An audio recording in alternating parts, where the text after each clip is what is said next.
Hello everyone, কেমন আছে সবাই? আশা করি সবাই খুব ভালো আছে আর আমিও খুব ভালো আছি। আর সোমকৃষ্ণ ব্লগসে সবাইকে আরেকবার স্বাগত জানাই। আর আজকে রবিবার একটু জমিয়ে খাওয়া দাওয়া না হলে ভালো লাগে। আর আজকে প্রচণ্ড পরিমাণে বৃষ্টি হচ্ছে। রান্না করব খাসির মাংস। খাসির মাংস কীভাবে রান্না করব তোমাদের সাথে শেয়ার করবো। তো চলো আমার ভিডিওটা দেখতে থাকো পুরোটা। দেখো আমি এই যে 1 কেজি মাটন নিয়েছি। আর এই মাটনটা কিন্তু রিয়াজি মাংস নয়। তো এই দেখো আলু কেটে নিয়েছি, আলু একটু বড় বড় করে, টমেটো, কাঁচা লঙ্কা, আদা রসুন এগুলো সব আমি রেডি করে নিয়েছি। আর পেঁয়াজ কুচিয়ে নিয়েছি। আর প্রথমে আলুটাকে আমি ভালো করে একটু লাল লাল করে ভেজে নেব।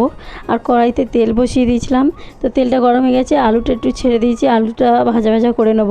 তো কড়াইয়ে আলু ভাজার আগে তেলটা ঠিকঠাক না গরম হলে আলুটা কিন্তু আবার জড়িয়ে ধরবে। তো সেই জন্য তেলটাকে ভালো করে একটু গরম করে নিতে হবে। আর আলু ভাজার সময় একটু হলুদ দিলে আলুর কালারটা সুন্দর হবে। দেখো আমার আলু ভাজা প্রায় ভালো মানে লাল লাল করে ভাজা হয়ে গেছে। তো সেই জন্য আলুটা এবার তুলে নিচ্ছি। আর দেখো মাংসটাকে আমি মাখিয়ে নিয়েছিলাম, মাখিয়ে নিয়ে আমি 15 মিনিটের মতো আগে রেখে দিয়েছিলাম। তো তোমাদেরকে সেটাই দেখাচ্ছি। তো পেঁয়াজ, কাঁচা লঙ্কা, টমেটো, আদা রসুনটা পেস্ট করে নিয়েছিলাম। তো আদা রসুনটাকে পুরোটাই আমি একটু নষ্ট করলো না, পুরোটাই কি সব গুঁড়িয়ে আমি দিয়ে দিলাম। আর এবারে দেবো আমি হলুদ আর লঙ্কা। আর হলুদ একটু কম হয়ে গেছে, সেই জন্য আমি আবার কিনতে পাঠালাম। আর একটু লঙ্কা গুঁড়ো দিয়ে দিলাম আর তেল দিয়ে দিলাম, দিয়ে ভালো করে আমি ম্যারিনেট করে রাখবো। আর লবণটাকে আমি এখন দেবো না, লবণটাকে দেবো আমি কষানোর সময়।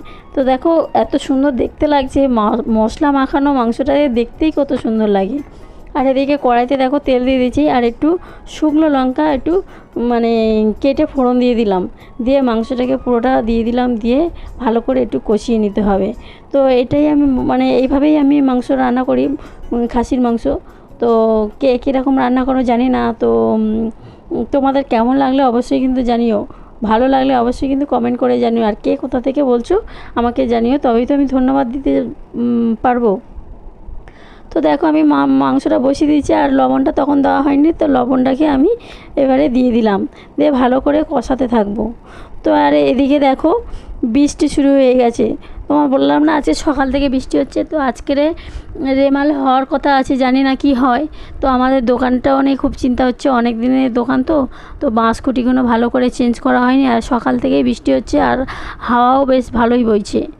তো দেখো এপারে দেখো মাংস আমার তেল ছেড়ে গেছে, অনেকটাই মাংস জল বেরিয়েছিলো, তো অনেকক্ষণ কষতে লেগেছিলো। তো মাংসটা দেখো কতটা থেকে কমে কতটা কমে গেছে।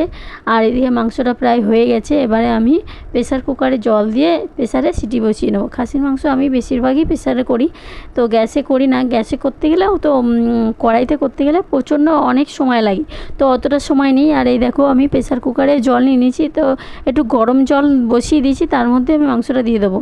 আর এই দেখো ঝটাপট সিটি দিয়ে নিয়েছি, আর মাংসটা পুরো রেডি। তো আজকের থালিটা দেখো কেমন লাগলো। তো রবিবারের স্পেশাল থালি দেখো আমার বেগুন দিয়ে, নিম পাতা দিয়ে বেগুন ভাজা, গন্ধরাজ লেবু, কাঁচা লঙ্কা আর খাসির মাংস। তো কেমন লাগলো অবশ্যই জানিও। টাটা।